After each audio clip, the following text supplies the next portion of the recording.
ആദരണീയനായ അധ്യക്ഷൻ ശ്രീ പാലോട്ട് രവി, ആദരണീയനായ ശ്രീ എൻ പീതാംബരക്കുറുപ്പ്, ശ്രീ വിനോദ് സൻ, സുഹൃത്തുക്കളെ, 1916 ആഫ്രിക്കയിൽ നിന്ന് വന്ന മഹാത്മാഗാന്ധി ബനാറസ് ഹിന്ദു യൂണിവേഴ്സിറ്റിയുടെ ഉദ്ഘാടന ചടങ്ങിൽ പ്രസംഗിക്കുകയാണ്. അതിഗംഭീരമായ ഒരു പ്രസംഗമാണ് അദ്ദേഹം ചെയ്തത്. അദ്ദേഹത്തെ ക്ഷണിച്ചു വന്ന ആനി ബസന്റിന് പലതവണ അദ്ദേഹത്തെ നിയന്ത്രിക്കേണ്ടി വന്നു. അത്ര വികാരഭരിതവും ഉജ്ജ്വലവുമായ ആ പ്രസംഗം അതിഭീകരമായ വിമർശനമായിരുന്നു. നാട്ടുരാജാക്കന്മാരെയും വൈസ്രോയിയെയും എല്ലാം വിമർശിച്ചുകൊണ്ടുള്ള ആ പ്രസംഗം കഴിഞ്ഞപ്പോൾ ഗോഖലെ അദ്ദേഹത്തോട് പറയുന്നുണ്ട്, 1 വർഷത്തേക്ക് താങ്കൾ പ്രസംഗിക്കരുത് എന്ന് പറയട്ടെ. ഗാന്ധിക്ക് പ്രസംഗത്തിനുള്ള ധാരാളം ക്ഷണങ്ങൾ കിട്ടുക പിന്നീട്.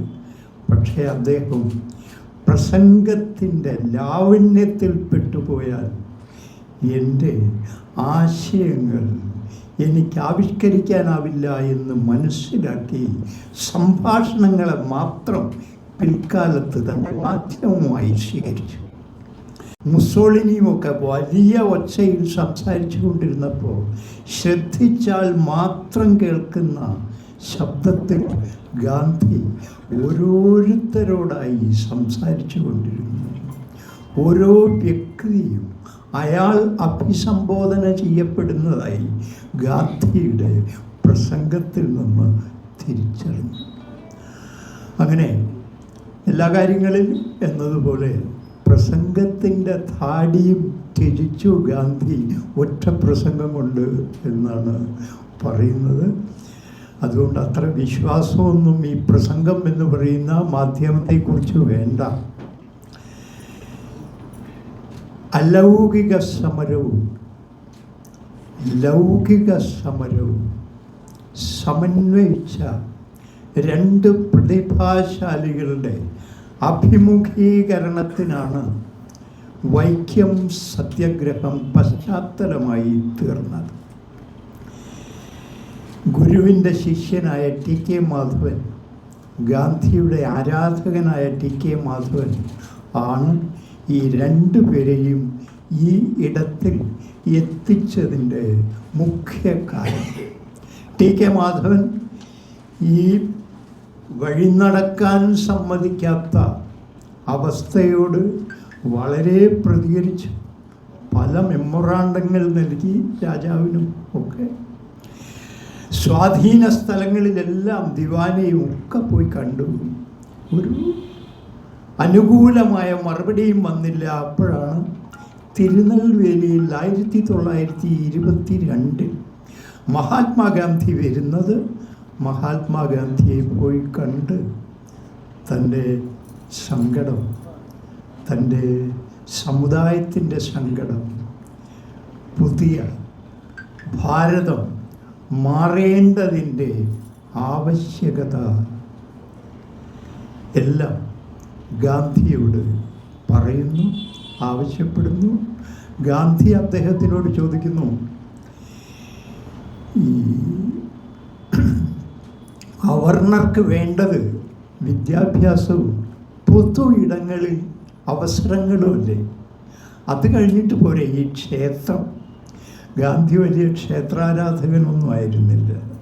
വിഗ്രഹങ്ങളോട് അദ്ദേഹത്തിന് മതിപ്പും ഉണ്ടായിരുന്നില്ല.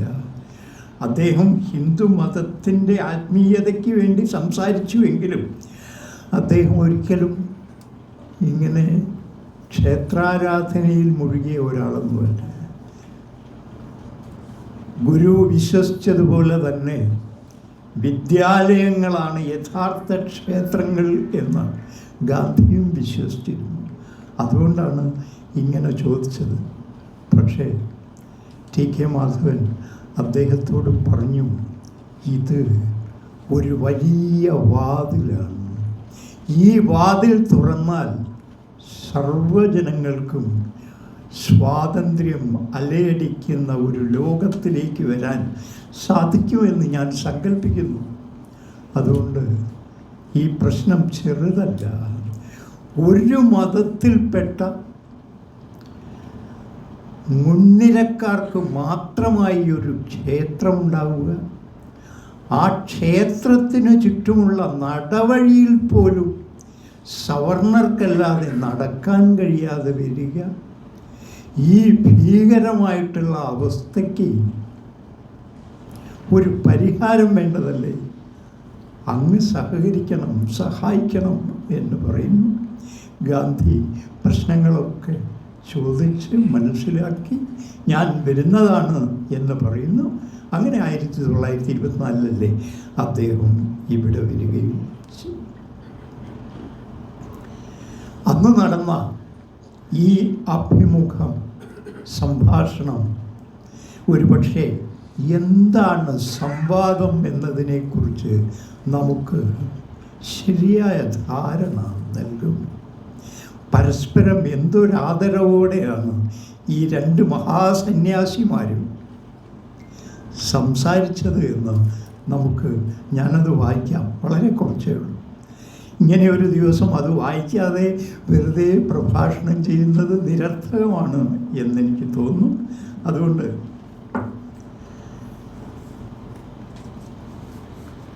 അതിൻ്റെ ഒരു അവലോകനമോ വിലയിരുത്തലോ ഒക്കെ ആകണമല്ലോ ഇന്ന് പ്രതീക്ഷിക്കുന്നത്. അപ്പോൾ ഗാന്ധിജി ചോദിക്കുക, ഹിന്ദുക്കളുടെ പ്രമാണ ഗ്രന്ഥങ്ങളിൽ ഐത്താചാരം അംഗീകരിച്ചിട്ടുള്ളതായി സ്വാമിജിക്ക് അറിയുമോ? ഹിന്ദുക്കളുടെ പ്രമാണ ഗ്രന്ഥങ്ങളിൽ ഐത്താചാരം വിധിച്ചിട്ടുള്ളതായി സ്വാമിജിക്കറിയുമോ? ഇതിന് വല്ല അവലംബവും ഉണ്ടോ? ഈ നടന്നുകൊണ്ടിരിക്കുന്ന ദുരാചാരത്തിന് ഉണ്ടെങ്കിൽ അത് പഠിക്കണം. അതിൽ വല്ല നീതീകരണവും ഉണ്ടെങ്കിൽ ആ നീതീകരണം എന്താണ് എന്ന് മനസ്സിലാക്കിയിട്ട് വേണം അതിനോട് ഒരു സമീപനം കൈക്കൊള്ളാൻ.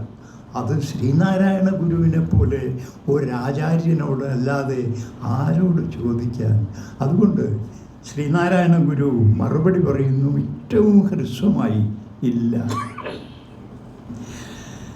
ഐത്തം ഇല്ലാതാക്കുവാൻ വൈക്കത്ത് നടത്തുന്ന സത്യഗ്രഹ പ്രസ്ഥാനത്തിൽ സ്വാമിജിക്ക് ഭിന്നാഭിപ്രായമുണ്ടോ?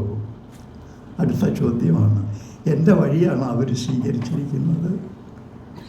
അങ്ങനെ ഈ സത്യഗ്രഹത്തിൻ്റെ വഴി അഹിംസയുടെ വഴിയാണ്. സ്വയം അനുഭവിക്കുകയാണ് പീഡനം, അല്ലാതെ അന്യരെ പീഡിപ്പിച്ചുകൊണ്ടല്ല. ഈ വഴി ശരിയാണ് എന്ന് അങ്ങേക്ക് തോന്നുന്നുണ്ടോ? ഒരു താപസനോടാണ് ചോദ്യം. അപ്പോൾ മറുപടിയായിട്ട് പറയുന്നു, ഇല്ല. ആ പ്രസ്ഥാനത്തിൽ ഗാന്ധിജി ചോദിക്കുകയാണ്, ആ പ്രസ്ഥാനത്തിൽ കൂടുതലായി വല്ലതും ചേർക്കണമെന്നോ വല്ല മാറ്റവും വരുത്തണമെന്നോ അഭിപ്രായമുണ്ടോ? സ്വാമി, ഇല്ല, അത് ശരിയായി നടക്കുന്നുണ്ടെന്നാണ് അറിവ്. അതിൽ മാറ്റം വല്ലതും വരുത്തണമെന്ന് അഭിപ്രായമില്ല. ടി കെ മാധവൻ പറഞ്ഞതിൻ്റെ അടിസ്ഥാനത്തിൽ ശ്രീനാരായണ ഗുരു അവരുടെ ആശ്രമം തന്നെയാണ് ഇതിൻ്റെ ഓഫീസാക്കി മാറ്റുന്നത്. 1000 രൂപ, അന്നത്തെ 1000 രൂപ സംഭാവനയായും കൊടുക്കുന്നു. തൻ്റെ ശിഷ്യന്മാരെ അവിടുത്തെ പ്രവർത്തനത്തിനായി വിട്ടുകൊടുക്കുകയും ചെയ്യുന്നു. സദാ എന്തു നടക്കുന്നു എന്ന് ശിഷ്യരിലൂടെ ശ്രദ്ധിച്ചു കൊണ്ടിരിക്കുന്നു. പിന്നീട് അവിടം വരുന്നു. അവിടം വന്നതിന് ശേഷം ഗാന്ധിയുടെ ആയുസ്സിന് വേണ്ടി പ്രാർത്ഥിക്കുന്ന ഒരു പ്രാർത്ഥനാ രംഗത്തിൽ അദ്ദേഹം പങ്കെടുക്കുകയും ചെയ്തു. അപ്പോൾ ഞാൻ ഈ പ്രവർത്തനങ്ങളൊക്കെ നിരീക്ഷിച്ചു കൊണ്ടിരിക്കുന്നു. എനിക്ക് സമ്മതം. ഗാന്ധിജി വലിയ ചോദ്യമാണ് അടുത്തത്. അധകൃത വർഗക്കാരുടെ അവശതകളെ തീർക്കുന്നതിന് ഐത്തോച്ചാടനത്തിന് പുറമെ മറ്റ് എന്തെല്ലാം വേണമെന്നാണ് സ്വാമിജിയുടെ അഭിപ്രായം? അധകൃതരുടെ ഉന്നമിപ്പിക്കാൻ ഐത്തോച്ചാടനം മതിയോ? അൺടച്ചബിലിറ്റി ഇല്ലാതാക്കിയാൽ തീരുമോ ഈ പ്രശ്നങ്ങൾ? ഐത്തോച്ചാടനത്തെക്കുറിച്ച് പറയുമ്പോൾ ഗാന്ധിയുടെ ഒരു ബീഹാറിലെ ഭൂകമ്പം കഴിഞ്ഞിട്ട് ഗാന്ധി ഒരു പ്രസ്താവന നടത്തുന്നുണ്ട്. ഐത്തോച്ചാടനത്തിന് കിട്ടിയ ദൈവശിക്ഷയാണ് ഈ ഭൂകമ്പം എന്ന് ഗാന്ധി പറയുന്നു. രവീന്ദ്രനാഥ ടാഗോറിനെ പോലെയുള്ളവർ പോലും ഗാന്ധിയെ വിമർശിക്കുന്നു. അങ്ങനെ അന്ധവിശ്വാസം പരത്തരുത് മഹാത്മാവ് എന്ന് പറയുന്നു. പക്ഷേ ഗാന്ധി അന്ധവിശ്വാസം പരത്തുകയായിരുന്നില്ല. ഗാന്ധിയുടെ അപൂർവമായ കാവ്യഭാഷയിൽ ഗാന്ധി പ്രതികരിക്കുകയായിരുന്നു. കാരണം ഒരു നിത്യതയുമില്ല ജീവിതത്തിന്. ആളുകൾ ഇങ്ങനെ കൂട്ടമായി മരിക്കുന്നതിന് എന്ത് കാരണമാണ് ഉള്ളത്? ഇങ്ങനെയുള്ള ഒരു ലോകത്തിൽ എന്തിനാണ് ഈ വിഭാഗീയതകൾ? ബോട്ട് മുങ്ങുമ്പോൾ 1-ാം ക്ലാസ്സിലെ ആൾ മുങ്ങും, 3-ാം ക്ലാസ്സിലെ ആൾ മുങ്ങും, ഒരുപോലെ മുങ്ങും. അതുകൊണ്ട് ഇവരെ എല്ലാം ബാധിക്കുന്ന പ്രശ്നങ്ങളെക്കുറിച്ച് വേണ്ടേ നാം ആലോചിക്കുക? അതിന് പകരം ഈ ജാതീയത, തൊട്ടുകൂടായ്മ, മനുഷ്യരിൽ തമ്മിലുള്ള ഈ തൊട്ടുകൂടായ്മ, ഇതൊക്കെ ശരിയാണോ? ദൈവം അത് സഹിക്കുമോ? അങ്ങനെ ഒരാൾ ഉണ്ടെങ്കിൽ അതാണ് ഗാന്ധി ഉദ്ദേശിച്ചത്. നമ്മൾ മരിച്ചുകൊണ്ടിരിക്കുകയാണ്, ഓരോരുത്തരും കൊച്ചുകുട്ടി മുതൽ മരിച്ചുകൊണ്ടിരിക്കുകയാണ്, അല്ലേ? ഇനി എത്ര ഒരു ദിവസം ഇപ്പം കഴിയുന്നത് എൻ്റെ നിങ്ങളുടെ എല്ലാവരുടെയും വി ആർ ഡൈയിങ്. എല്ലാ ദിവസവും മരിച്ചുകൊണ്ടേയിരിക്കുന്നു. നിത്യം കടലെടുത്തിയിടും ജന്മത്തിൻ്റെ തുരുത്തിൽ ഞാൻ, അല്ലേ? അങ്ങനെ ഈ മനുഷ്യൻ എന്തിനാണ് നിരർത്ഥകമായ ചില ആചാരങ്ങളുടെ പിന്നിൽ പോയി ജീവിതം നശിപ്പിക്കുന്നത്? എത്ര അപൂർവ സുന്ദരമായി എന്നവസാനിക്കുമെന്ന് ഉറപ്പില്ലാത്തതായ ഒരു ജീവിതമാണ് നമുക്ക് കിട്ടിയിട്ടുള്ളത്. അതിനെ ഈ അൺടച്ചബിലിറ്റി പോലെയുള്ള ഒന്നുകൊണ്ട് പരിഹസിക്കാമോ എന്നാണ് ചോദിച്ചത് ഗാന്ധി അന്ന്. യഥാർത്ഥ കവിയായിരുന്നു ഗാന്ധി. ലോറൻസിനെ കുറിച്ച് ബാലേന്ദ്രൻ ചുള്ളിക്കാട് എഴുതിയിട്ടുള്ള ഒരു കവിത നിങ്ങൾ കണ്ടിരിക്കും കുറച്ച് മുമ്പ്. ആ കവിത ബാലേന്ദ്രന് കിട്ടിയത് ഗാന്ധിയിൽ നിന്നാണ്. ഏതാണ്ട് 30 കൊല്ലക്കാലം ബാലേന്ദ്രൻ അത് എങ്ങനെ എഴുതും, എങ്ങനെ ആവിഷ്കരിക്കുമോ എന്ന് വിഷമിച്ചുകൊണ്ടിരുന്നു. ഗാന്ധി പറഞ്ഞതാണ്, നിങ്ങൾ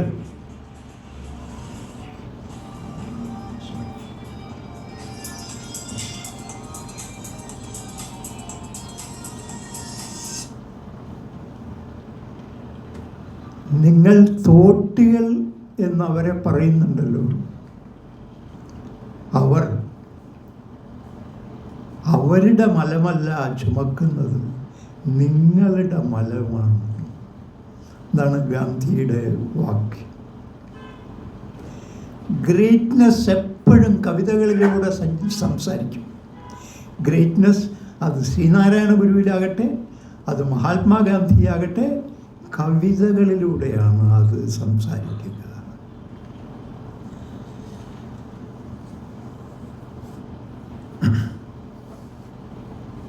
അപ്പോൾ സ്വാമിയുടെ മറുപടിയാണ്, അധകൃതവർഗക്കാരുടെ അവശതകളെ തീർക്കുന്നതിന് ഐത്തോച്ചാടനത്തിന് പുറമേ മറ്റെന്തെല്ലാം വേണമെന്നാണ് സ്വാമിജിയുടെ അഭിപ്രായം? സ്വാമി, അവർക്ക് വിദ്യാഭ്യാസവും ധനവും ഉണ്ടാകണം. മിശ്രഭോജനമോ മിശ്രവിവാഹമോ വേണമെന്ന് പക്ഷമില്ല. നന്നാവാനുള്ള സൗകര്യം എല്ലാവരെയും പോലെ അവർക്കും ഉണ്ടാകണം. കുറുക്കി ചെറിയ വാക്യങ്ങളിൽ, ഇതിൽ പരം ചെറുതാകാനാകാത്ത വാക്യങ്ങളിൽ പറയുന്നു ഗുരു. അതാണ് ഞാൻ തുടക്കത്തിൽ പറഞ്ഞിട്ടുള്ള ലൗകിക സ്വാതന്ത്ര്യം എന്ന് പറയുന്നത്. ലൗകിക സ്വാതന്ത്ര്യം വിദ്യാഭ്യാസമാണ്, ലൗകിക സ്വാതന്ത്ര്യം തൊഴിലാണ്, ലൗകിക സ്വാതന്ത്ര്യം എല്ലാവരെയും പോലെ അതിജീവിക്കാനുള്ള ശേഷിയാണ്. അതുണ്ടാകണം. അതിൻ്റെ കൂടെ മതി പന്തി ഭോജനമൊക്കെ. ഒരു ദിവസം ഈ സവർണരുടെ കൂടെ ഭക്ഷണം കഴിച്ചതുകൊണ്ടൊന്നും ജാതി മാറുകയില്ല. അതിൽ പരമായ പ്രവർത്തനങ്ങൾ ആർജിക്കേണ്ടിയിരിക്കുന്നു. അതുകൊണ്ട് തൊഴിൽ സ്വാതന്ത്ര്യം, സാമ്പത്തിക സ്വാതന്ത്ര്യം, ഇങ്ങനെ പല ലൗകിക സ്വാതന്ത്ര്യങ്ങളും, ഇതിന് രണ്ടിനും വേണ്ടി പ്രവർത്തിച്ചവരാണ് ഇവർ രണ്ടുപേരും. സ്വാമി അതൊന്നും വേണ്ടിയിരുന്നില്ല. സ്വച്ഛമായി ആശ്രമത്തിലിരിക്കാമായിരുന്ന സ്വാമി തൻ്റെ സമുദായത്തെ, ആ സമുദായവും കടന്ന് മനുഷ്യ സമുദായത്തെ ഉയർത്തുന്നതിന് വേണ്ടി പ്രയത്നിച്ചു. മഹാത്മാഗാന്ധിയാകട്ടെ ഒരിക്കലും കരുതിയിട്ടല്ല താൻ ഈ രാജ്യത്തിൻ്റെ നേതൃപദവിയിൽ എത്തുമെന്ന് ആഗ്രഹിച്ചിട്ടോ പ്രതീക്ഷിച്ചിട്ടോ ഇല്ല. എന്നാലും ആത്മകഥ എഴുതി കഴിഞ്ഞപ്പോൾ ചിലത് നിങ്ങൾ അറിയാത്തതായി തൻ്റെ ജീവിതത്തിലുണ്ട് എന്ന് ഗാന്ധി കരുതി. പക്ഷേ പിന്നീട് ആത്മകഥ എഴുതിയതേയില്ല. കാരണം നിങ്ങൾക്കറിയാത്തതായി എൻ്റെ ജീവിതത്തിൽ യാതൊന്നും, നിങ്ങളിൽ ആർക്ക് വേണമെങ്കിലും എൻ്റെ ആത്മകഥ എഴുതാം എന്നായി തീർന്നു. അങ്ങനെ ഒരു ജീവിതം നയിച്ചുകൊണ്ട് മുഴുവൻ ഭാരതീയർക്കുമായി ജീവിക്കുന്ന, ഭാരതത്തിൻ്റെ എല്ലാ മേഖലകളിലുമുള്ള ലൗകിക സ്വാതന്ത്ര്യത്തിൻ്റെ വക്താവായി മാറി. അപ്പോൾ അതാണ് പറഞ്ഞത്, ഗാന്ധിക്കും സ്വീകാര്യം. അപ്പോൾ ഗാന്ധിജി അടുത്ത ചോദ്യം, അക്രമരഹിതമായ സത്യാഗ്രഹം കൊണ്ട് ഉപയോഗമില്ലെന്നും അവകാശ സ്ഥാപനത്തിന് ബലപ്രയോഗം തന്നെയാണ് വേണ്ടതെന്നും ചിലർ അഭിപ്രായപ്പെടുന്നുണ്ട്. സ്വാമിയുടെ അഭിപ്രായം എന്താണ്? കമ്മ്യൂണിസ്റ്റുകാരുടെയൊക്കെ വലിയ വിമർശനം അതായിരുന്നല്ലോ 1952 ഈ കൽക്കത്ത തീസീസ് കഴിഞ്ഞപ്പോൾ. അതുവരെ EMSൻ്റെ എഴുത്തുകാരനായിരുന്നു അക്കിത്തം. പറയുന്നത് എഴുതുന്നവർ, അദ്ദേഹം അതുപേക്ഷിച്ചു എന്ന് മാത്രമല്ല 20-ാം നൂറ്റാണ്ടിൻ്റെ ഇതിഹാസം എന്ന മലയാളത്തിലെ ഏറ്റവും കനപ്പെട്ട കമ്മ്യൂണിസ്റ്റ് വിമർശനം എഴുതുകയും ചെയ്തു. വെളിച്ചം ദുഃഖമാണുണ്ണീ, തമസ്സല്ലോ സുഖപ്രദം. ഫ്രഞ്ച് റവല്യൂഷൻ്റെ ഭാഗമായി വന്ന എൻലൈറ്റൻമെൻറ്റിൻ്റെ വെളിച്ചത്തിൽ നിന്നാണ് കമ്മ്യൂണിസം ഒന്ന് സൃഷ്ടിക്കപ്പെട്ടത്. ആ ഇരുട്ട് നീക്കപ്പെടുന്നു എന്ന് നാം കരുതി. പക്ഷേ ഹിംസയിലൂടെ നാം ഇപ്പോൾ കണ്ടത്, അക്കിത്തത്തിൻ്റെ ഭാഷയിൽ പറയുകയാണ്, എന്താണ്? വീണ്ടും നേരത്തെ ഉണ്ടായിരുന്ന ഇരുട്ട് ഒരുപക്ഷെ വെളിച്ചമാകാമായിരുന്ന ഇരുട്ടാണ്. അതിൽ നിന്ന് വെളിച്ചം ഉണ്ടാകാവുന്ന ഇരുട്ടും ആയിരുന്നു. പക്ഷെ ഇതല്ല, ഇത് അവസാനത്തെ ഇരുട്ടാണ്. വെളിച്ചം ദുഃഖമാണുണ്ണീ, തമസ്സല്ലോ സുഖപ്രദം. എൻലൈറ്റൻമെൻറ്റിന് മുമ്പിലുണ്ടായിരുന്ന, അതിനും പിന്നിലുണ്ടായിരുന്ന ആ ഇരുട്ടായിരുന്നു മനോഹരൻ എന്ന് പറയുന്നത്. അപ്പോൾ അങ്ങനെ ഒരു അഭിപ്രായമുണ്ടല്ലോ, ബലപ്രയോഗം ആണ് ശരി എന്ന്. എത്ര ഇടത്ത്, എത്ര ആളുകളുടെ മുമ്പിൽ നിങ്ങൾ ബലപ്രയോഗം നടത്തും?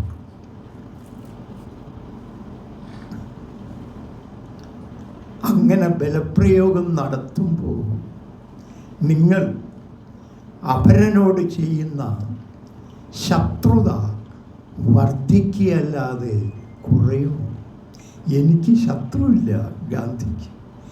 എൻമിറ്റിയിൽ വിശ്വസിക്കാത്ത രാഷ്ട്രീയ നേതാവായിരുന്നു അദ്ദേഹം.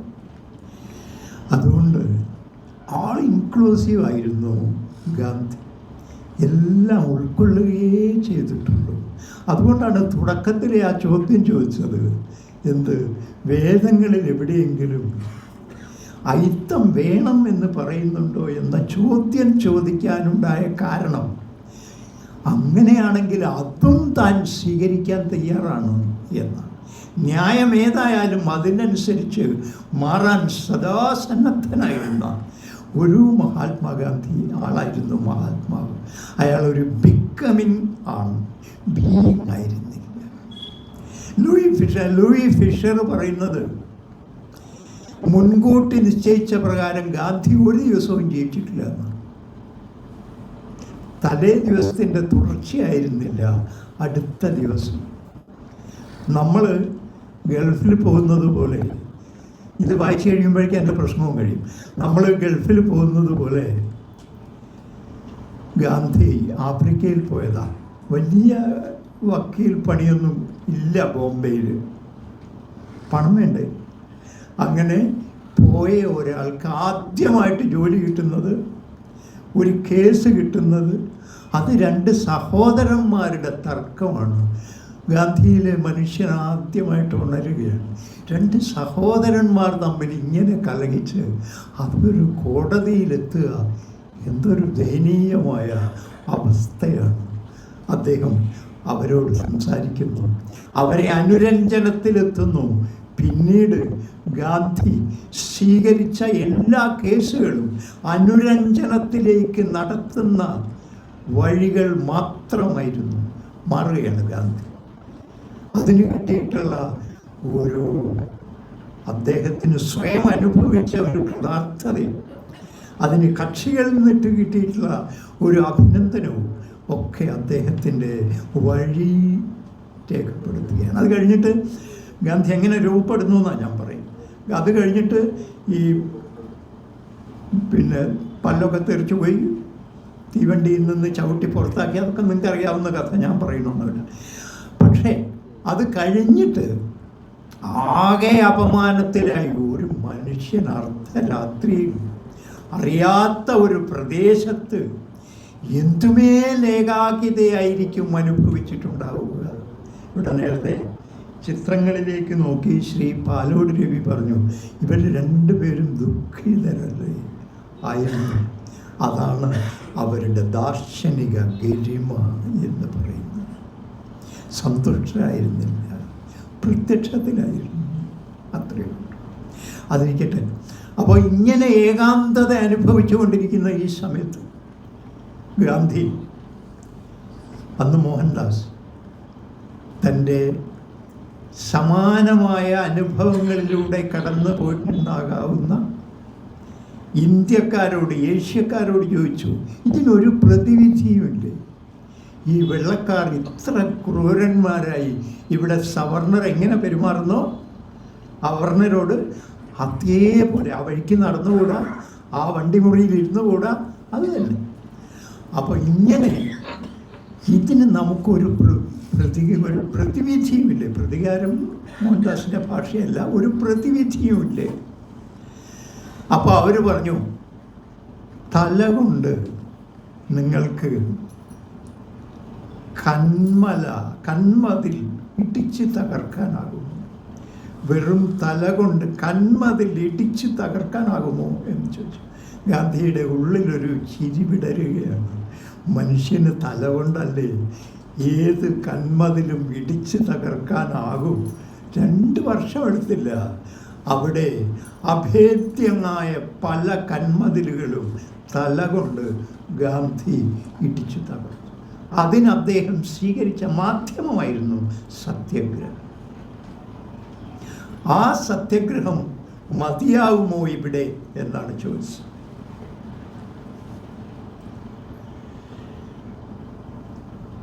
സ്വാമിയുടെ അഭിപ്രായം എന്താണ്? സ്വാമിനും വളരെ സംക്ഷിപ്തമാണ് മറുപടി. ബലപ്രയോഗം നന്നാണെന്ന് തോന്നുന്നില്ല. അതിൻ്റെ ഭവിഷ്യത്തുകളൊക്കെ കണ്ടിട്ടാണ് ഈ മറുപടി. ഏകകാര്യം അഥവാ ബഹുത്തമം, ഏകഹേതു ബഹു കാര്യകാരിയാം. കുമാരനാശാൻ ഈ ഗുരുവിൽ നിന്നാണ് അത് പഠിച്ചത്. ഒന്നിന് നിരവധി കാരണങ്ങൾ ഉണ്ടാകാം, ഒന്നിന് അനവധി ഫലങ്ങളും ഉണ്ടാകാം. ഇവിടെ സമകാലീനതയെക്കുറിച്ച് പറഞ്ഞുകൊണ്ടാണ് അധ്യക്ഷൻ ആരംഭിച്ചത്. എങ്ങനെ ആശാൻ സമകാലികനായിത്തീരുന്നു? ആശാൻ അഭിമുഖീകരിച്ച പ്രശ്നങ്ങൾ കൂടുതൽ തീവ്രമായി തീരുകയും അദ്ദേഹത്തിൻ്റെ കാവ്യങ്ങളുടെ പ്രതീകാത്മകത സമകാലീനമായി തീരുകയും ചെയ്തതുകൊണ്ടാണ് വള്ളത്തോളിനേക്കാൾ കുമാരനാശാൻ നമുക്ക് സമീപസ്ഥനായി ഇരിക്കുന്നത്. ഗുരുവും അതെ, മഹാത്മാഗാന്ധിയും അതെ. ബലപ്രയോഗം നന്നാണെന്ന് തോന്നുന്നില്ല എന്ന് പറയുമ്പോഴും അത് സ്വീകരിച്ചിരുന്നു ഇതുവരെ ചരിത്രത്തിൽ എന്നാണ് അതിൻ്റെ ധ്വനി. ബലപ്രയോഗം ഹൈന്ദവ ശാസ്ത്രങ്ങളിൽ വിധിച്ചിട്ടുണ്ടോ? ഗാന്ധി അറിയാനാണ് ചോദിക്കുന്നത്. ഗാന്ധി അനുഭവങ്ങളുടെ മുന്നിലെ ഒരു വിദ്യാർത്ഥിയാണ്. നിരുപാധികമായി സ്വീകരിക്കും അഭിപ്രായങ്ങൾ. ഒരു അഹങ്കാരവും അദ്ദേഹത്തെ തടയാനേയില്ല. അത്രമേൽ വിനീതമായ ഒരു ജീവിതം. അപ്പോൾ ഗാന്ധിജി ബലപ്രയോഗം ഹൈന്ദവ ശാസ്ത്രങ്ങളിൽ വിധിച്ചിട്ടുണ്ടോ എന്ന് ചോദിച്ചപ്പോൾ സ്വാമി മറുപടി പറയുന്നു, രാജാക്കന്മാർക്കും മറ്റും അത് ആവശ്യമാണെന്നും അവർ അതിനെ ഉപയോഗിച്ചിട്ടുണ്ടെന്നും പുരാണങ്ങളിൽ കാണുന്നുണ്ട്. സാധാരണ ജനങ്ങളെ സംബന്ധിച്ച് ബലപ്രയോഗം ന്യായീകരിക്കാനാവില്ല. പുരാണങ്ങളിലൊക്കെ യുദ്ധം നടത്താൻ ബലപ്രയോഗം വേണമല്ലോ, കണ്ടിട്ടുണ്ട്. കാലം മാറുമ്പോൾ അങ്ങനെ ഒരു രാജ്യം മറ്റൊരു രാജ്യത്തോട് ബലപ്രയോഗം കൂടാതെ എങ്ങനെ അവരെ പരാജയപ്പെടുത്താം എന്ന സങ്കല്പത്തിൻ്റെ കർത്താവാണ് ഈ ചോദിക്കുന്നത്. അതുപേക്ഷിച്ച് ബലപ്രയോഗമില്ലാതെ എങ്ങനെ ഈ മഹാസാമ്രാജ്യത്തെ ഇവിടെ നിന്നും അപ്രത്യക്ഷമാക്കി എന്ന് പറയുന്ന ഒരാളുടെ ആദ്യഘട്ടത്തിലെ ചോദ്യമാണ് ഇത്. ഗാന്ധിജി അടുത്ത ചോദ്യം, മതപരിവർത്തനം ചെയ്യണമെന്നും അതാണ് സ്വാതന്ത്ര്യലബ്ധിക്ക് ശരിയായ വഴിയെന്നും ചിലർ അഭിപ്രായപ്പെടുന്നുണ്ട്. സ്വാമിജി അതിന് അനുവദിക്കുമോ? മതപരിവർത്തനം ചെയ്യണമെന്നും അക്കാലത്ത് ഈഴവർ ധാരാളമായി ബുദ്ധമതത്തിൽ ചേരാൻ തുടങ്ങുന്നു. ക്രിസ്ത്യാനികൾ ആയിക്കൊണ്ടിരിക്കുന്നു. അവിടെയൊക്കെ ചെന്നാൽ അവർക്ക് ഇതുപോലുള്ള ഒരു വിവേചനം അനുഭവിക്കേണ്ടതില്ല. അതുകൊണ്ട് ഹിന്ദുമതത്തിൽ തന്നെ നിൽക്കുന്നത് ഈ വിവേചനം സ്വീകരിക്കലല്ലേ എന്ന് പറയുന്ന ആളുകൾ. അംബേദ്കറുടെയൊക്കെ അഭിപ്രായം അതാണ്. അംബേദ്കറോട് തിലകല്ലേ, തിലകാണ് അവിടെ പോയിട്ട് അദ്ദേഹം വിദ്യാർത്ഥിയായിരുന്ന കാലത്ത് ചോദിക്കുന്നത്, നമ്മുടെ ജന്മനാടിൻ്റെ സ്വാതന്ത്ര്യത്തിന് വേണ്ടി യുവാക്കൾ അങ്ങും പ്രവർത്തിക്കണം എന്ന് തിലകം പറഞ്ഞപ്പോൾ, എന്നാണ് ഇത് ഞങ്ങളുടെ ജന്മനാടായിട്ടുള്ളത്? ഇത് നിങ്ങളിൽ ചിലരുടെ ജന്മനാട് മാത്രമല്ലേ? ഈ ബ്രിട്ടീഷുകാർ വന്നിട്ട് ഏറിയാൽ 150 വർഷമേ ആയിട്ടുള്ളൂ. നിങ്ങളോ എന്ന് തുടങ്ങിയതാണ് ഞങ്ങളെ ഇരുന്നു കൊണ്ട് സ്ഥാനഭ്രഷ്ടരാക്കാൻ? സകലരും ബഹിഷ്കൃതരല്ലേ? ഞങ്ങളല്ലേ ഭൂരിപക്ഷ ജനത? ഇങ്ങനെ സകലരെയും ബഹിഷ്കൃതരാക്കുന്ന ഒരു ന്യായം ഞങ്ങൾ അനുവദിച്ചു തരണം. അതുതന്നെയാണ് കുമാരനാശാനും എന്തിനു ഭാരതധാരെ കരയുന്നു. ഈ അവസ്ഥ നിനക്ക് വിധി കൽപ്പിതമാണ്. വിധി കൽപ്പിതം എന്ന് പറഞ്ഞാൽ എന്താ? വിധിയെ കൂട്ടുപിടിച്ചുകൊണ്ട് കൽപ്പിച്ചുണ്ടാക്കിയത് എന്നാണ്. വിധി കൽപ്പിച്ചത് എന്നല്ല. അതാണ്. അപ്പോൾ ആ ചോദ്യമാണ് ഗാന്ധിജി ചോദിക്കുന്നത്. അതാണ് ഹിന്ദു സ്വരാജ് നിങ്ങളൊക്കെ വായിച്ചിട്ടുണ്ട്. എന്ത് മറുവശത്ത് നിന്നുള്ള ഓരോ ചോദ്യവും ചോദ്യങ്ങൾക്ക് മറുപടി സംവാദ രൂപമാണ് ഗാന്ധിയുടെ ഹിന്ദു സ്വരാജ്. അത് തന്നെ തോൽപ്പിച്ചുകൊണ്ടുള്ള ചോദ്യങ്ങളായിരിക്കും എപ്പോഴും. അപ്പോഴാണ് ആ ചോദ്യത്തിൻ്റെ മുമ്പിലാണ് അത് വെളിച്ചമായിട്ട് മാറുന്നത്. നല്ല ഇരുട്ടിലല്ലേ വെളിച്ചം ഉണ്ടാകും.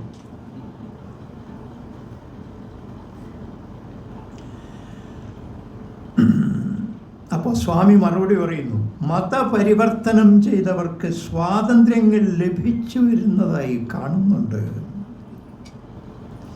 സംക്ഷിപ്തം, ഗംഭീരം അല്ലേ? അത് കാണുമ്പോൾ ജനങ്ങൾ മതപരിവർത്തനം നന്നെന്ന് പറയുന്നതിൽ അവരെ കുറ്റപ്പെടുത്താനാവില്ല. ഹിന്ദുമതത്തിൽ തന്നെ നിൽക്കണ്ട, ഇവിടെ അപമാനമാണ്, ഇവിടെ ഞങ്ങൾ അടിമകളാണ്. പുറത്തു പോകുമ്പോൾ ആ അടിമത്തം അവസാനിക്കുന്നു. ശരിയല്ലേ മറ്റു മതം സ്വീകരിക്കുന്നത്? ഗാന്ധിജിയുടെ ആദർശത്തിൽ ഈ മതത്തെ പരിഷ്കരിച്ചുകൊണ്ട് നമുക്ക് മാറാം എന്നാണ്. പക്ഷേ മതം തന്നെ അപരാധം ചെയ്യുന്നു എന്നാണ് ഗുരു വിശ്വസിക്കുന്നത്.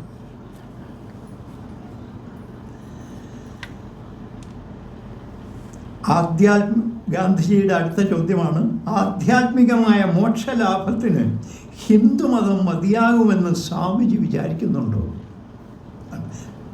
ഗാന്ധി അതാണ് വിശ്വസിക്കുന്നത്. ആധ്യാത്മികമായിട്ടുള്ള മോക്ഷത്തിന് ഹിന്ദുമതം, അവിടെയാണ് നമ്മൾ നേരത്തെ പറഞ്ഞ വാക്ക് വരിക. ആധ്യാത്മികമായ മോക്ഷലാഭത്തിന് മതം മതിയാകുമെന്ന് സ്വാമിജി വിചാരിക്കുന്നുണ്ടോ? അപ്പോൾ സ്വാമി പറയുന്ന മറുപടി കള്ളച്ചിരിയോടുകൂടിയാണ്. അത് നമ്മൾ വാക്കിലൊന്നും ഇല്ലെങ്കിലും കാണും. അന്യമതങ്ങളിലും മോക്ഷമാർഗം ഉണ്ടല്ലോ.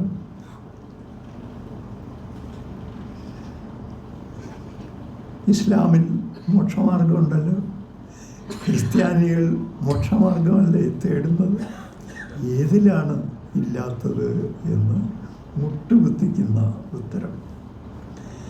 ഗാന്ധിജി അന്യമതങ്ങളുടെ കാര്യം ഇരിക്കട്ടെ, ഹിന്ദുമതം മോക്ഷലാഭത്തിന് പര്യാപ്തമെന്ന് തന്നെയോ സ്വാമിജിയുടെ അഭിപ്രായം? വീണ്ടും ഞാൻ ഹിന്ദുമത വിശ്വാസിയാണ്. ഭൂരിപക്ഷ ജനത ഭാരതത്തിലേത് ഹിന്ദുമതമാണ്. ധാരാളം ദൈവങ്ങളാണ്, 33 കോടി ദൈവങ്ങളാണ്. നമ്മുടെ ശ്രീബുദ്ധൻ ഒരു ദിവസം ഇങ്ങനെ നട്ടുച്ചയ്ക്ക് കുംഭമാസത്തിൽ ഇങ്ങനെ വിയർത്തൊളിച്ച് നടക്കുന്നത് കണ്ടിട്ട് 33 ദേവതകളാണ് മനസ്സലിഞ്ഞ് 33 കൊടകൾ കൊടുക്കുന്നത്. ശ്രീബുദ്ധൻ എന്തു ചെയ്യും? ഇതിൽ ഒരാളുടെ കൊട സ്വീകരിച്ചാൽ മറ്റുള്ളവരൊക്കെ നിരാശരാകും. ആരെ വേദനിപ്പിക്കും? 33 ദേവകളായി മാറി 33 കുടകളും സ്വീകരിക്കുകയാണ് ബുദ്ധൻ ചെയ്തത്. അതുപോലെ ആധ്യാത്മികമായ മോക്ഷലാഭത്തിന് ധാരാളം പര്യാപ്തം തന്നെ. അതാണ് ലൗകികമായ സ്വാതന്ത്ര്യത്തെ ആണല്ലോ ജനങ്ങൾ അധികം ഇച്ഛിക്കുന്നത്. അലൗകികമായ സ്വാതന്ത്ര്യത്തിന് മതിയായത് തന്നെ ഹിന്ദുമതം, ഒരുപക്ഷെ എല്ലാ മതങ്ങളും. പക്ഷെ മനുഷ്യർക്ക് ലൗകികമായ സ്വാതന്ത്ര്യമല്ലേ പ്രധാനം? ഈ പട്ടിണി കിടക്കുന്ന ജനങ്ങൾക്കൊക്കെ ഈ ദാരിദ്ര്യം മാറുകയല്ലേ പ്രധാനം? ഇന്നത്തെ കാലമല്ല, നരകം അനുഭവിക്കുകയാണ് ആളുകൾ. ആ നരകത്തിൽ നിന്ന് പുറത്ത് കിടക്കലാണ് സ്വാതന്ത്ര്യം. ബ്രിട്ടീഷുകാരുടെ അധികാരത്തിൽ നിന്ന് പുറത്ത് കിടക്കുന്നതിനേക്കാൾ ഭാരതത്തിന് പ്രശ്നമാണ് ഈ ദാരിദ്ര്യത്തിൽ നിന്ന് പുറത്ത് കിടക്കുക എന്നത്. ബ്രിട്ടീഷുകാർ പുറത്തു പോകുന്നത് അതിനെ സഹായിക്കും. കാരണം എന്താ? നമ്മുടെ വിഭവങ്ങളൊക്കെ ഊറ്റിയെടുത്ത് ഈ ദാരിദ്ര്യത്തെ വർദ്ധിപ്പിച്ചുകൊണ്ടിരിക്കുന്നു അവർ എന്നതിനാൽ. അപ്പോൾ അതാണ് ഗാന്ധി. അതുകൊണ്ട് ലൗകികമായ സ്വാതന്ത്ര്യമാണ് ആളുകൾ ആഗ്രഹിക്കുന്നത് എന്ന് ഗുരു പറയുന്നു. ഗുരു എല്ലാ ദിവസവും ശിഷ്യന്മാരെ അഭിസംബോധന ചെയ്യും. നാട്ടുകാരൊക്കെയില്ല, അവരുടെ പല സങ്കടങ്ങളും വന്ന് പറയാൻ വേണ്ടി വാതിൽക്കലൊക്കെ വന്നിട്ടുണ്ടാവും. അകത്തേക്ക് കയറിയിരിക്കില്ല, വാതിൽക്കൽ നിന്ന് എപ്പോഴും പോകാമല്ലോ. അങ്ങനെയാണ് ഈ പല ഭക്തന്മാരും നിൽക്കുക. അങ്ങനെ ഗുരു ഇവരുടെയൊക്കെ സങ്കടങ്ങൾ എന്താണെന്നൊക്കെ ചോദിച്ചു, അതൊക്കെ കേട്ടു. അവരോരോരുത്തരായി പിരിയും. പിന്നെ ഗുരു തൻ്റെ പ്രഭാഷണത്തിലേക്ക് കിടക്കും.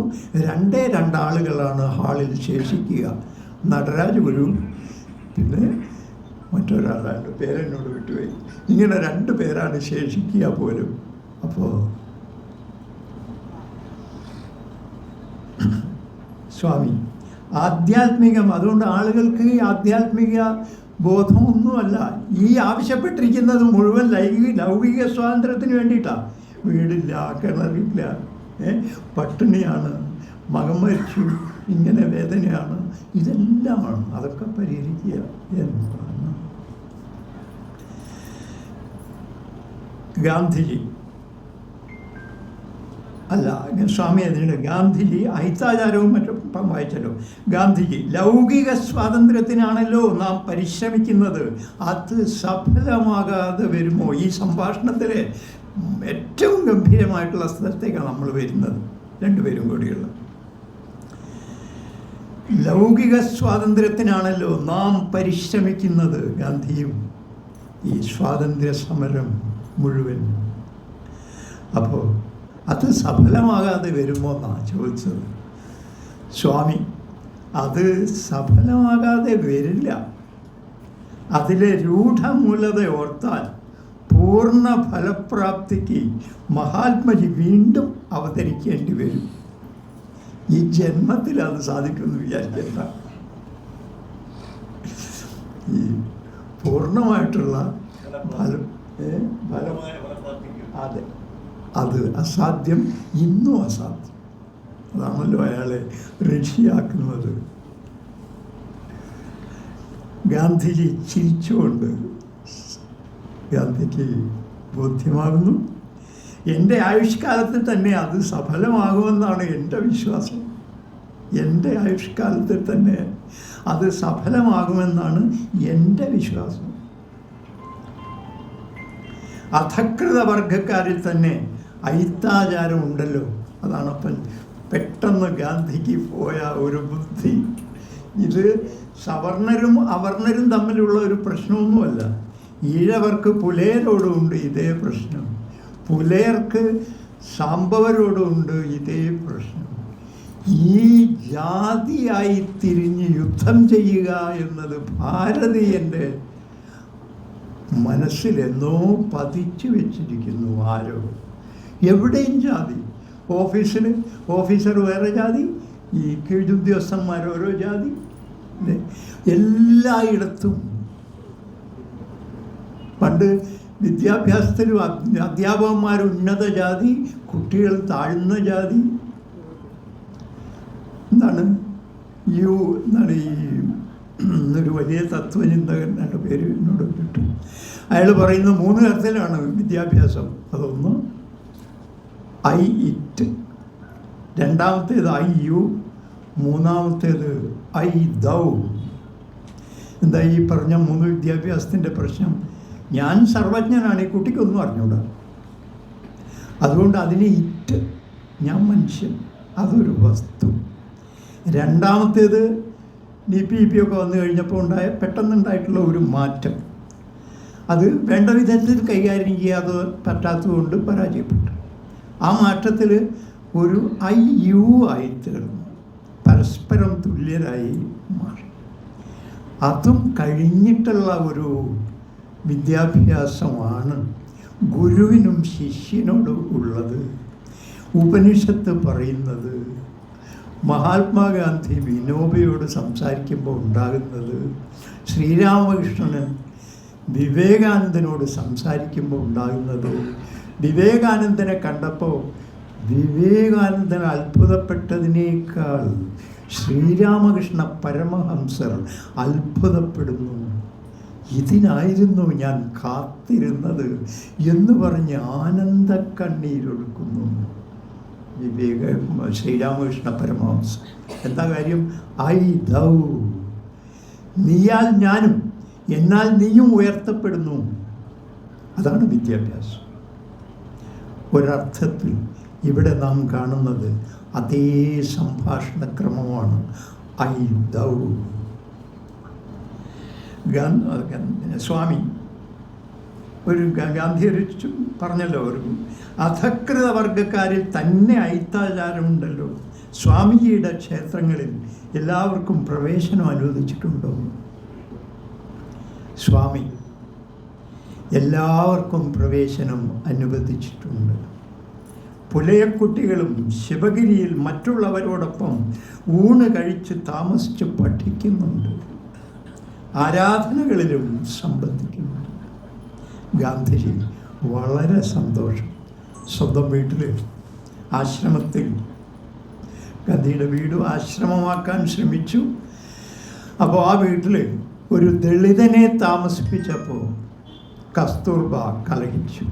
ഞാനിനി ഈ വീട്ടിൽ താമസിക്കുകയില്ല എന്ന് പറഞ്ഞു. അതാണ് TK മാധവന് മറുപടിയായിട്ട് ഗാന്ധി പറയുന്നത്. നിരാഹാര സമരം അനുവദിക്കുമോ എന്ന് ചോദിച്ചപ്പം അനുവദിക്കില്ല എന്നാണ് പറഞ്ഞു ഗാന്ധി. സത്യഗ്രഹം അനുവദിക്കും. എന്തുകൊണ്ട് നിരാഹാര സമരം അനുവദിക്കുകയില്ല? നിരാഹാര സമരം ചെയ്താൽ ഞാൻ അന്ന് എന്ത് ചെയ്തു? കസ്തൂർബയോട് പറഞ്ഞു, എങ്ങനെയാണെങ്കിൽ ഞാൻ നിരാഹാരം ഇരിക്കാൻ പോവാണ്. നീ ഈ ദളിതനെ പറഞ്ഞയക്കുകയാണെങ്കിൽ ഞാൻ നിരാഹാരം ഇരിക്കാൻ പോവാം. അപ്പോൾ അവൾ വേണ്ട എന്ന് പറഞ്ഞ് മനസ്സില്ലാ മനസ്സോടെ അവിടെ താമസിപ്പിച്ചു. ഇങ്ങനെ മനസ്സില്ലാ മനസ്സോടെ ഒരു സ്വാതന്ത്ര്യം ഇവിടെ ഉണ്ടാകണ്ട. പൂർണ്ണ മനസ്സോടുകൂടി മാത്രമേ ഉണ്ടാകാവൂ. നിരാഹാരം ഇരുന്നാൽ എന്നോട് അനുകമ്പമുണ്ട്, നിങ്ങളോട് അനുകമ്പമുണ്ട്. അധികാരികൾ താൽക്കാലികമായി മനസ്സലിഞ്ഞ് എന്ന് വരാം. പക്ഷേ അത് പാടില്ല. സഹിക്കുക. അതാണ് എന്തുകൊണ്ട് ശ്രീരാമചന്ദ്ര ഭഗവാന്റെ, ഇങ്ങനെ പറയാൻ നമുക്ക് തമാശക്ക് ഭഗവാൻ എന്ന് പറഞ്ഞു പോയതാണ്. അപ്പോൾ ശ്രീരാമനെ ഈ ഗാന്ധി തൻ്റെ മാതൃകയായി സ്വീകരിച്ചു എന്നതാണ്. നേരത്തെ പാലോട് രവി ചോദിച്ച അതേ ചോദ്യത്തിൻ്റെ ശരിയായിട്ടുള്ള ഉത്തരമാണത്. ശ്രീരാമൻ്റെ ജീവിതം ഒരു സത്യഗ്രഹ സമരമായിരുന്നു എന്നതുകൊണ്ടാണ് ഗാന്ധി ശ്രീരാമനെ തൻ്റെ ആരാധ്യ ദേവതയായി കണ്ടത്. നോക്കൂ, എന്തൊരു സങ്കടം നിറഞ്ഞ ജീവിതമാണ്.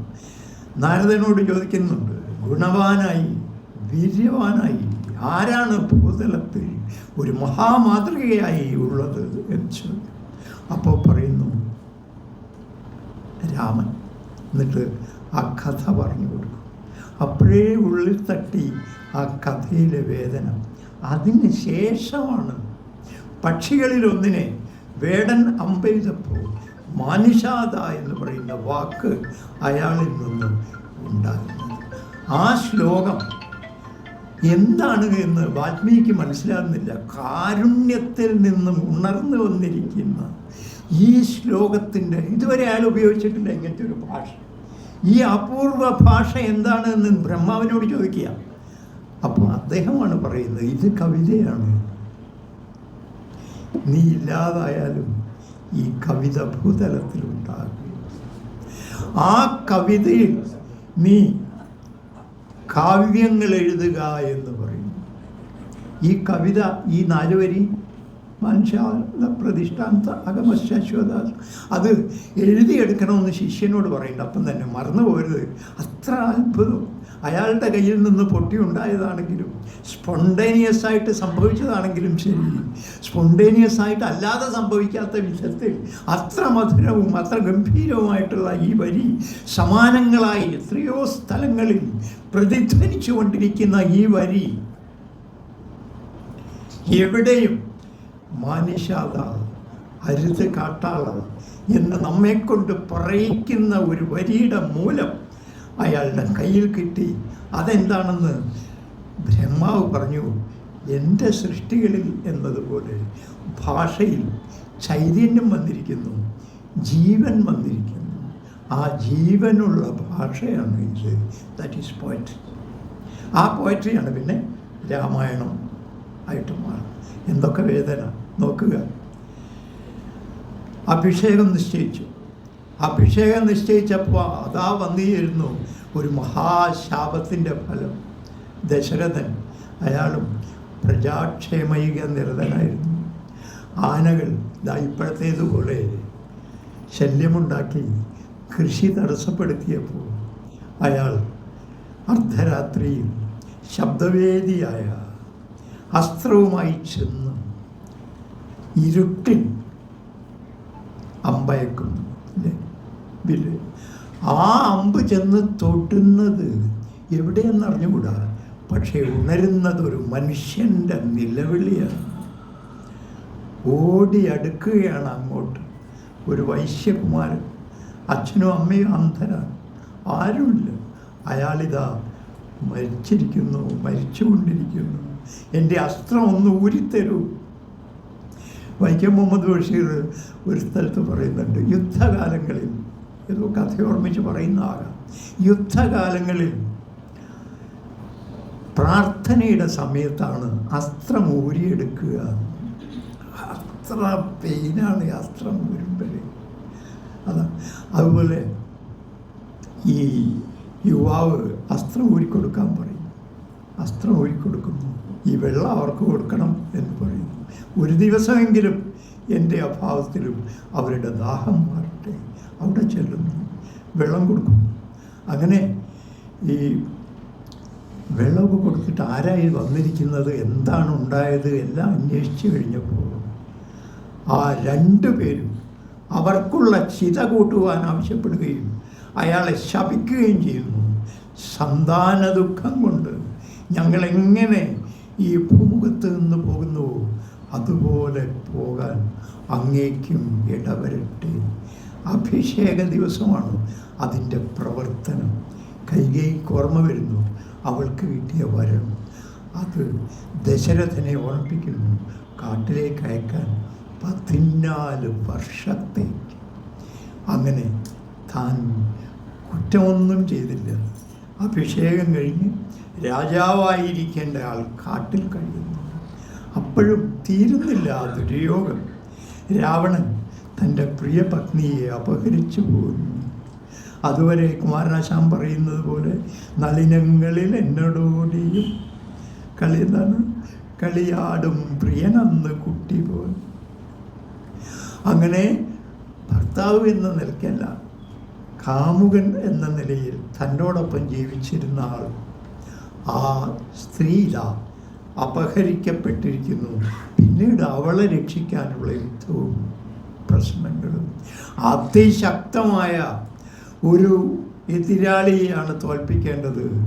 പലരും മരിക്കുന്നു കൂടെയുള്ളവർ. അങ്ങനെ അത് നീളുന്നു. ഒടുവിൽ സീതയെ വീണ്ടെടുത്തപ്പോൾ ജനങ്ങൾക്ക് വിശ്വാസമാവുകയില്ല ഈ രാവണ രാജധാനിയിൽ കഴിഞ്ഞ ഇവളെ. അതുകൊണ്ട് അഗ്നിപ്രവേശനത്തിന് ചോദിക്കുന്നു. മനസ്സുണ്ടായിട്ടല്ല, താൻ പ്രജാക്ഷേമൈക നിരതനായതിനാൽ, അവരെ ബോധ്യപ്പെടുത്തുക തൻ്റെ ചുമതലയായതിനാൽ. ഒന്നിച്ച് ജീവിച്ച് കുറച്ച് കഴിയുമ്പോൾ വീണ്ടും ആളുകൾ അപവാദം പറയുന്നു, അവളെ കാട്ടിലേക്ക് അയക്കുന്നു. ഇഷ്ടമുണ്ടായിട്ടല്ല, സഹിച്ചുകൊണ്ടാണ്. അവളുടെ പ്രതിമ സമീപത്ത് വെച്ച് അയാൾ ഭരിക്കുകയാണ്. ദുഃഖം മാത്രമാണ്. ജീവിതം മുഴുവൻ സത്യഗ്രഹം മാത്രമാണ്. അച്ഛൻ്റെ സത്യം പാലിക്കാൻ വേണ്ടി ആദ്യം ഓരോരോ സത്യങ്ങൾ പാലിക്കാനായി, പിന്നീടും ജനക്ഷേമം എന്ന സത്യം പാലിക്കാനായി ഉടനീളവും ജീവിച്ച ഒരു രാമനായിരിക്കണം തൻ്റെ മാതൃക എന്നതാണ് മഹാത്മാഗാന്ധി സ്വീകരിച്ചത്. ശ്രീനാരായണ ഗുരു ശൈവനായിരിക്കാം, നീലകണ്ഠനായിരിക്കാം, ഈ വിഷം കഴിക്കുകയും എന്നാൽ അതവിടെ നിർത്തുകയും ഒക്കെ ചെയ്ത ഒരു മഹാസന്യാസി. അങ്ങനെ 2 അത്ഭുത പുരുഷന്മാർ, 2 പേരുടെയും ഒരു സവിശേഷത അത് മാത്രം പറഞ്ഞിട്ട് അവസാനിപ്പിക്കാം. അവർ 2 പേരും ലിറ്ററലിസത്തിനെതിരായിരുന്നു. എന്താ ലിറ്ററലിസം എന്ന് പറഞ്ഞാൽ? ഒരു സെൻ ബുദ്ധിസ്റ്റ് രാത്രി, കുറച്ച് നേരമേ ഒരു സെൻ ബുദ്ധിസ്റ്റ് രാത്രി ഒരു ക്ഷേത്രത്തിൽ, ബുദ്ധക്ഷേത്രത്തിൽ പ്രവേശിച്ചപ്പോൾ തണുത്ത് വിറക്കുക. ഈ രാത്രി കഴിച്ചു കൂട്ടാനാകുന്നു അയാൾക്ക് ഒരു വിശ്വാസമില്ല. നിന്നത് വരട്ടെ എന്ന് ചോദിച്ചാൽ അകത്ത് കയറിയത്. അപ്പോൾ കുറേ മരത്തിലുണ്ടാക്കിയിട്ടുള്ള പ്രതിമകൾ, ബുദ്ധ പ്രതിമകൾ. അപ്പോൾ ഈ സന്യാസി അതോരോന്നായി കത്തിച്ച് കായുകയും പുലർച്ചെ ആ രാത്രിയെ അതിജീവിക്കുകയും ചെയ്തു. ബുദ്ധൻ അതാ പറയുന്നത്. അല്ലാതെ if you find Buddha on the road kill him എന്നാണ്. എന്ന് പറഞ്ഞാൽ ബുദ്ധനെ പെരുവഴിയിൽ കാണുന്ന ഒരാളായിട്ട് കാണാൻ കഴിയില്ല. പിന്നെ ബുദ്ധനെ കരുണയായി, നമ്മളിലെ കരുണയായി നാം സാക്ഷാത്കരിക്കണം. എനിക്ക് ഏറ്റവും ഇഷ്ടപ്പെട്ട എൻ്റെ വരി അതാണ്. വീണപ്പോൾ താങ്ങിയ അപരിചിതൻ എന്നെക്കുറിച്ചുള്ള ശങ്ക തീർത്ത് തന്നില്ലേ. ബുദ്ധൻ ചോദിക്കുന്നു. വീണപ്പോൾ താങ്ങിയ അപരിചിതൻ ഏതോ ഒരാൾ. പക്ഷേ അയാൾ തീർത്ത് ആരെക്കുറിച്ചുള്ള ശങ്കയാണ്? ബുദ്ധനെക്കുറിച്ചുള്ള ശങ്ക. അങ്ങനെയാണ്. അപ്പോൾ എന്താ പറഞ്ഞത്? ലിറ്ററലിസം എന്ന് പറയുക. രാമൻ ഒരു ദൈവമാണ് എന്ന് വിചാരിച്ച് ക്ഷേത്രം പണിയുക. ഇങ്ങനെ ചുട്ട കട്ട കൊണ്ടൊന്നുമല്ല രാമൻ്റെ ക്ഷേത്രം പണിയേണ്ട. ഇന്നലെ രാമായണത്തിൻ്റെ ഒരു വിവർത്തനം പ്രകാശിപ്പിക്കാൻ പോയിരുന്നു ഞാൻ ഇന്നലെ വടകരയ്ക്കടുത്ത്. സമ്പൂർണ്ണ വിവർത്തനം. അപ്പോൾ ഞാൻ പറഞ്ഞു, ഇങ്ങനെ ചുട്ട ഇഷ്ടികൾ കൊണ്ടുണ്ടാക്കുന്ന ക്ഷേത്രമൊന്നുമല്ല, ഇതാണ് രാമനെ സമ്പൂർണ്ണമായി മനസ്സിലാക്കാൻ ഇങ്ങനെ വിവർത്തനമോ ഒക്കെയാണ് വേണ്ടത്. അപ്പം നിങ്ങൾക്ക് മനസ്സിലാവും ഇങ്ങനെ ക്രിസ്തുവിനെ പോലെ കുരിശിൽ കഴിഞ്ഞ ഒരാളാണ് രാമൻ എന്ന്. അപ്പോൾ പറയുന്നത് ഫണ്ടമെൻ്റലിസ്റ്റുകളാണ്. ഇതാണ് സത്യമേ. ശ്രീനാരായണ ഗുരു ഒരു സബ് ഇൻസ്പെക്ടറോട്, അയാൾ മുസ്ലിമാണ്, അയാളോട് ചോദിക്കുന്നുണ്ട് എന്താണ് അള്ള എന്ന് പറഞ്ഞാൽ. അയാൾക്ക് അങ്ങനെ ഞങ്ങളുടെ ദൈവമാണ്, ദൈവത്തിൻ്റെ പേരാണ് എന്നാൽ അങ്ങനെയല്ല. അള്ള എന്ന് പറഞ്ഞാൽ ഇല്ല എന്നാണ് അർത്ഥം. ഭൂമിയിലെ അല്ലെങ്കിൽ ബാഹ്യലോകത്തിലെ ഉപമകൾ കൊണ്ടൊന്നും നമുക്ക് അളക്കാനാകാത്ത ഒരത്ഭുതമാണ്. അതുകൊണ്ടാണ് വിഗ്രഹം പാടില്ല എന്ന് പറയും. അതാണ് അള്ള എന്ന് ശ്രീനാരായണ ഗുരു പറയും. ഇങ്ങനെ എല്ലാ മതങ്ങളുടെ സാരവും അറിഞ്ഞതിന് ശേഷമാണ് ഏക സാരം, സർവമതവും ഏകമതം എന്ന് പറയുന്നത് ശ്രീനാരായണ. അപ്പോൾ അദ്ദേഹം ദൈവമെന്ന് പറയുമ്പോഴും ഒക്കെ എന്താണ്? അതുകൊണ്ടാണ് നേരത്തെ ഇവിടെ നമ്മുടെ വിനോദൻ പറഞ്ഞത്, ഈ പുഴയിൽ നിന്നൊരു കല്ലെടുത്തിട്ട്, എല്ലാവർക്കും അറിയാം അത് കല്ലാണ്, ആ കല്ലെടുത്തിട്ട് മന്ത്രിച്ച് ഇത് ശിവൻ എന്ന് പ്രതിഷ്ഠിക്കുന്നത് എന്നർത്ഥം. അതെന്തിനു വേണ്ടിയായിരുന്നു?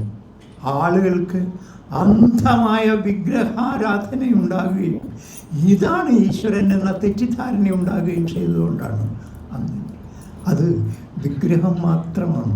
നമ്മളെ സെൻ ബുദ്ധിസ്റ്റ് മനസ്സിലാക്കിയതുപോലെ അത് ബുദ്ധനല്ല, ബുദ്ധൻ്റെ വിഗ്രഹം മാത്രമാണ്, പ്രതീകം മാത്രമാണ്. ആ പ്രതീകമാണ് എന്ന തിരിച്ചറിവ് നിങ്ങൾക്കുണ്ടാകാൻ വേണ്ടിയിട്ടാണ് അവസാനം കണ്ണാടി പ്രതിഷ്ഠയിൽ അവസാനിക്കുന്നത്. എന്തുകൊണ്ട്? ആത്മബോധമില്ലാത്ത തൻ്റെ അനുയായികൾക്ക് ആത്മബോധം ഉണ്ടാകാനാണ്. മനുഷ്യന് മാത്രമാണ് പ്രതിബിംബത്തിൽ നോക്കി ഞാനാണ് അത് എന്ന് പറയാനുള്ള ശേഷിയുള്ളത്. ഒരു കുരങ്ങനും ഒരു പട്ടിക്കും ഒക്കെ നിങ്ങൾ അതിൻ്റെ പ്രതിഫലനം കാണിച്ചാൽ അത് ചാടിക്കടിക്കുകയുള്ളൂ. മനുഷ്യൻ 6 മാസമാകുമ്പോഴേക്കും തിരിച്ചറിയും അത് എൻ്റെ പ്രതിഫലനമാണ് എന്ന്. ഈ നിയന്ത്രണം വളർന്നിട്ടാണ് മനുഷ്യൻ്റെ മാറ്റങ്ങളൊക്കെ ആയിത്തീരുന്നത്. ഈ ആത്മബോധം ഉണ്ടാക്കാനാണ് ശ്രീനാരായണ ഗുരു കണ്ണാടി പ്രതിഷ്ഠ നിർവഹിച്ചത്. അവിടെയും ഈ ഫണ്ടമെൻ്റലിസത്തെയാണ് ചോദ്യം ചെയ്യുന്നത്. ദൈവത്തിന് വിരോധമാണ്. അതൊക്കെ ഈ ലോകം, വോൾട്ടയർ പറയുന്നു, എങ്ങനെയായാലും ദൈവം ഇല്ലെങ്കിലും ദൈവത്തെ കണ്ടുപിടിക്കാതിരിക്കാൻ മനുഷ്യന് പറ്റുമായിരുന്നില്ല. അത്ര നിസ്സഹായനാണ് മനുഷ്യൻ. അയാളത് കണ്ടുപിടിക്കുക തന്നെ. അത് പക്ഷേ ആത്യന്തികമല്ല എന്ന് നിങ്ങൾ മനസ്സിലാക്കണം.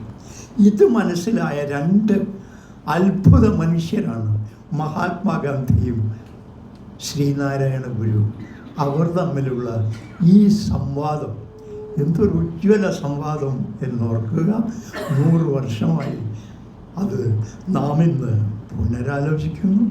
അതിന് ഒരവസരം തന്ന നിങ്ങൾക്ക് എൻ്റെ